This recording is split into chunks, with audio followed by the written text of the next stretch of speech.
pledge allegiance to the flag of the United States of America and to the republic for which it stands, one nation, under God, indivisible, with liberty and justice for all.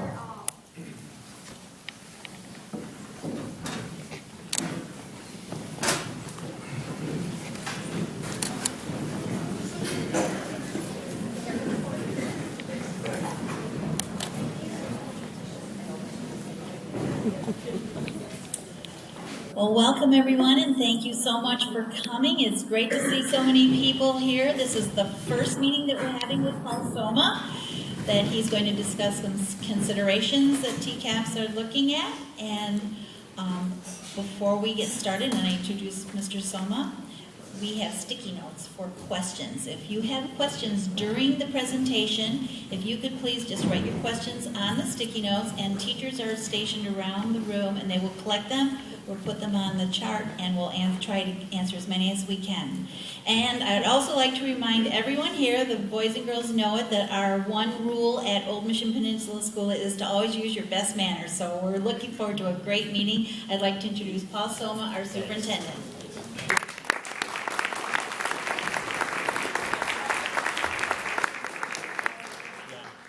We'll take care of that. Yeah, the flag, if we can move it to the side. Hello, everybody. Thanks for being here. Looking forward to an interesting evening and some good dialogue and some open discussion. Before we get started too much into the meeting, I want to take a second and just recognize Old Mission staff. Would you stand up? Everybody that's an Old Mission staff member, please stand up. And really, how about a round of applause?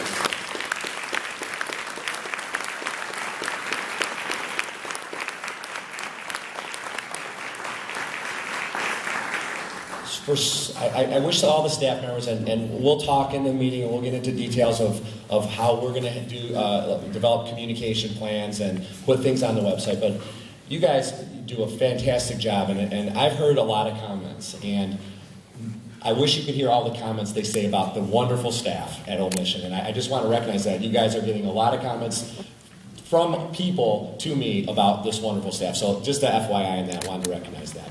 A couple other people I want to recognize. There's 3 board members that are here. Scott Hardy, could you stand up? So Scott's over there. Sue Kelly and Kelly Clark. Kelly Clark, I think. Okay, right over there. So just to FYI that there's board members here. I also have some folks from the executive administration of the school district that are here. Jamie McCall, Christine Guitar, Christine Thomas Hill. They serve various purposes for our organization, but really here to capture the essence of what we're going to talk about tonight. And they're certainly part of the team that will be working over the course of the next few months to develop solutions to some of the challenges in front of us. A couple other things. So we introduced staff. Can I see, maybe by show of hands, how many people in the audience are parents? Of current, okay, so those parents of current, that's good. Parents of current Old Mission folks, right, they got that, okay. Students, good. How many are community members that don't have children? So about half and half, I'd say, of the crowd. But, you know, don't think for a second that the school system, doesn't recognize the value that you all place on this school, the value to your community, and the value that you place on Traverse City Area Public Schools. We recognize that. You are always one of the greatest supporters for our school system that doesn't go unnoticed, and we appreciate the heck out of it. I know we'll have some discussion today about difficult topics, but I want you to know that we recognize the value you place on this, the value you place on TCAPS, and I want you to recognize that we value this school and this community at a very high level too. We're having to have discussions that we'll get into, of course, and they're tough discussions, of course, but they're responsible, and it's what we need to do as a public entity and how we need to conduct ourselves. You know, I mentioned to the media outside, when I talk about things like the environment that we work in, that we have to really focus on our students and student achievement and all the things that our students are doing.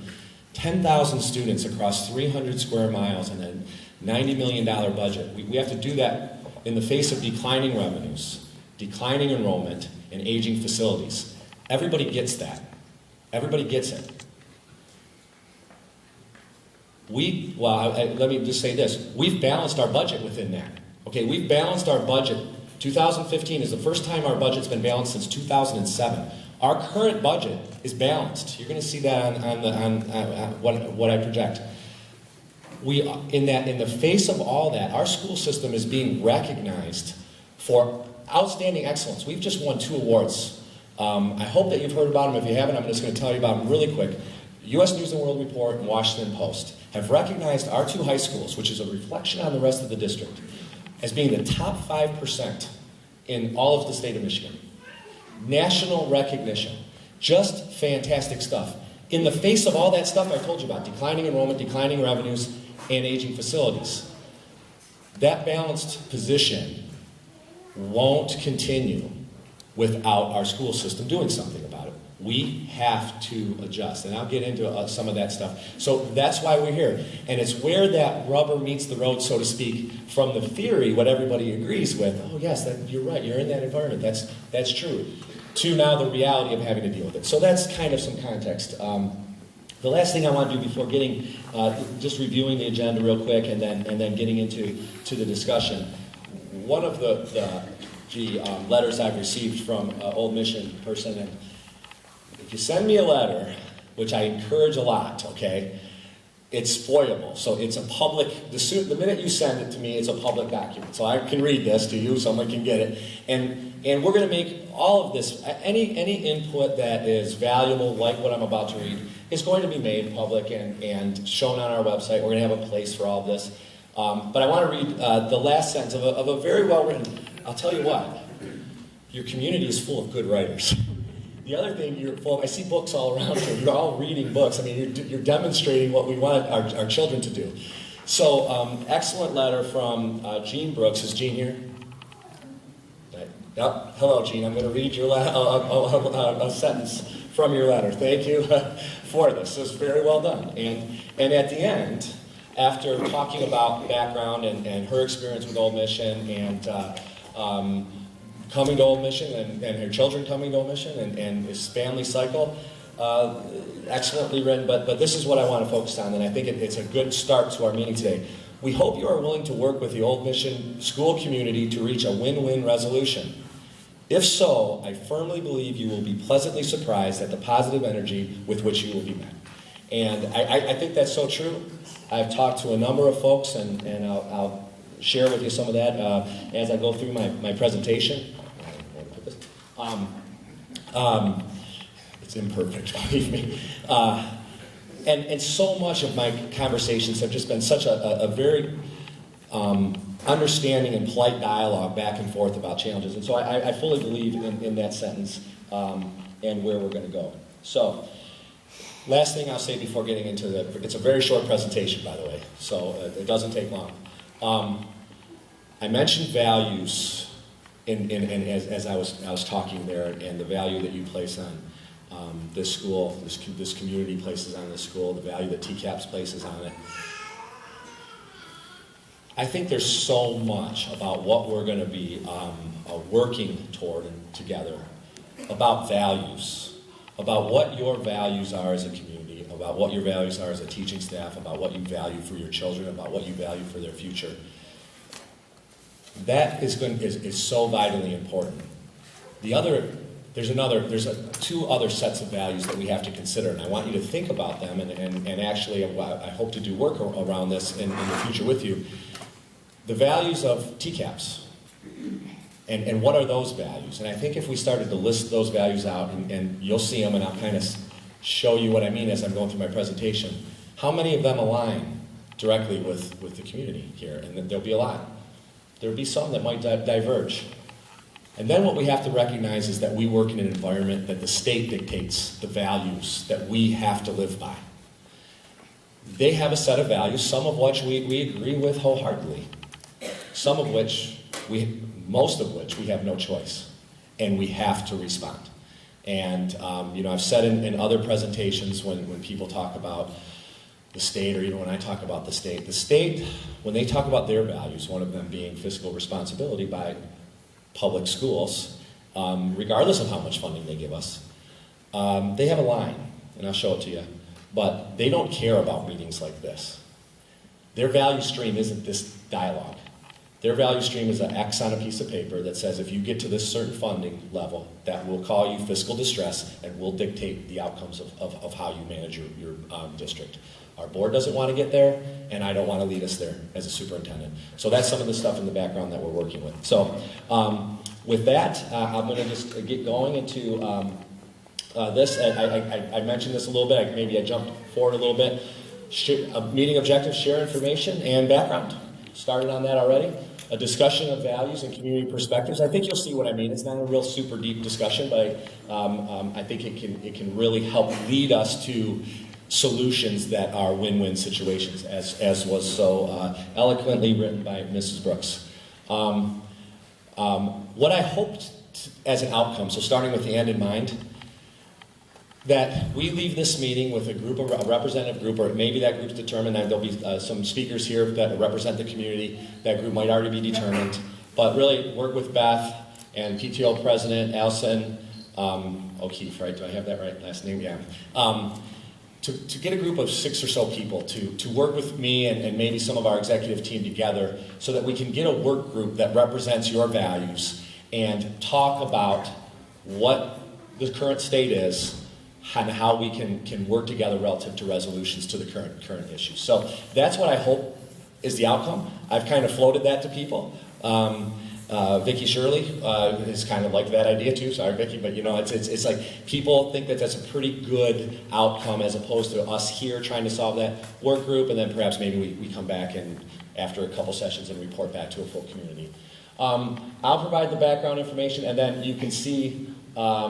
I don't think it's going to go in the order listed. I got a different order from Allison, who's moved. And I'll introduce. I think Vicki Shirley will be the first person to speak, but there'll be community perspectives spoken to, and then basically it'll be a chance for you guys, anybody that wants to, get up and ask a question or make a statement, and the teachers have agreed to put some of those comments on the board, and I have a recorder here. Oh, by the way, Michelle Greenan, I didn't introduce her. She's taking notes for our school system. I know there's recordings and stuff like that, but Michelle will take some notes for us, and we'll be able to respond to some things. So. With that, just keep going down the line here. I think I already mentioned this. Our current situation is that we have to continue to focus on students and our achievement and celebrate those achievements. And I can tell you, I can go on and on about the great things happening within our school district. You guys can see it right here in this elementary school. I have the pleasure and the honor to go out to 13 other elementary schools, 2 middle schools, and 3 high schools and see fantastic work every single day being done in our schools. But we're doing that in a tough environment, declining in revenues, declining student population, and aging facilities. What we are challenged as a board, what the board has challenged me, and what is responsible to our 80,000 constituents, that's how many taxpayers we have in our whole school system, we have to be responsible relative to our finances. 10% is a target goal for our fund balance. We're at 7 right now. I'll show you that in a minute. We want to be structurally balanced. We want to have unity of purpose throughout the organization, so where we're all moving somewhat together along the same pace in the same direction. Highly reliable school system is a little bit technical term, but what it means is that our students are performing at a high level. And program efficiency, doing that all in a smart way that is sustainable over the course of time, and sustainability relative to the resources it takes to run the organization. Just really quickly on this, there's some buzzwords that we're using in our school system right now at the board level, and if you pay attention to our board meetings, I know some of you watch their finance committee. I really encourage you to watch next Monday night's full board meeting on TV. Certainly you're welcome to come there. I really want our community to hear what our auditors say about our fiscal condition. They'll be confirming about our balanced budget for the year, but they'll also confirm that when we talk about the development of a strategic financial plan, there's a definition to that, and it's absolutely necessary for the long-term sustainability of our organization. Here's strategic financial plan. It is something that we're trying to, we're working with a group of 30 school districts across the country. Okay, there's a national movement working with what's called the Government Finance Officers Association with this theory that schools ought to make their budgets driven by their educational priorities. So our educational priorities drive the budget, not how much money do we have. Now let's figure out how to spend it. Okay, that's the traditional approach. We need to be very intentional about what we as a school district want to accomplish, how we want accomplishment, look at the resources we have, and then allocate them appropriately. And you'll see that involves trade-offs. That involves making some tough decisions. And why do we have to make tough decisions? This is the chart. I should have brought my pointer. Let's see if I can get there. So, current year right here. I'm sorry, current year right here, last year. So this is audited right here. That's audited number. This is our projected budget. And then you can see what happens after that. The line right here, that's the state-determined line that's called fiscal distress. When our fund balance hits that line, the state gets involved in our financial business. Okay, that's what happens. The state, when we talk about their values, we're dealing with their values on this. We also see the state's values relative to performance of students. If you watched last night's board meeting, you know we had a report out, and focus schools, we have 3 schools within our school system that the state has determined are focus schools. And that's just the state saying, hey, yeah, your top performers are doing really well, but your bottom performers are too far away from them. Something's wrong there. You need to figure out what's going on there. And so we're actively addressing that throughout our whole organization. But my point is that the state has their values that they're dictating to us. They've gotten into our business relative to our educational, some of our educational programming at 3 schools. If we hit that line right there, they'll get into our financial business. And I'll reiterate what I said at the opening. They don't have meetings like this. And it's just the way it is. To them, they don't think this is that difficult, and you can read the papers to see what I mean by that. Look at school closings across the state, look at districts consolidations and stuff like that. I'll speak more about the state in just a second. Well, right now, as a matter of fact. So I talk about that last slide, and you saw the downward trend. There are some variables out there that we're very dependent on, and that we, all indications are that the variables are not going to meet the expectations for us not to do something. And you saw it reflected in the graph. And so, for instance, for those of you who followed, it's just a fact of life. We'll be very transparent again. The TBA ISD and us don't agree necessarily on some of the resources that they collect and how that is distributed and used to help schools. They did distribute some of that revenue last year, and we're starting that discussion again this year. We have that built into our budget. If they don't distribute that funding the same way, we won't be balanced in the current year.